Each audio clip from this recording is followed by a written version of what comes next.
Hello నమస్తే. 5వ రోజు అమ్మవారికి పూజ చేసుకున్నాము. పూజ పూర్తి చేసుకున్న తరువాత గానా భజానాతో సందడి చేసి అమ్మవారిని అలరించి ఆ తరువాత భవానీలకి భిక్ష కోసం భోజనాలు రెడీ చేశారు. భోజనాలు అన్ని రకాల ఐటమ్స్ ఇవి ఈరోజు పెట్టినవి. అవన్నీ తర్వాత మొదటగా అమ్మవారి దగ్గర వడ్డించి ఆ తర్వాత భవానీలందరికీ భిక్ష వడ్డిస్తారు.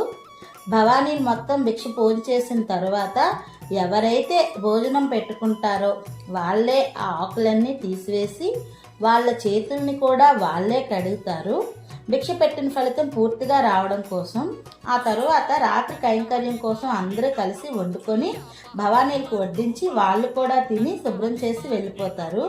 ఫుల్ వీడియో కింద లింక్ ఉంది. మీ వీడియో కావాలంటే వెళ్ళి చూడండి. నచ్చితే ఈ వీడియో ఆ వీడియో కూడా లైక్ చేయండి.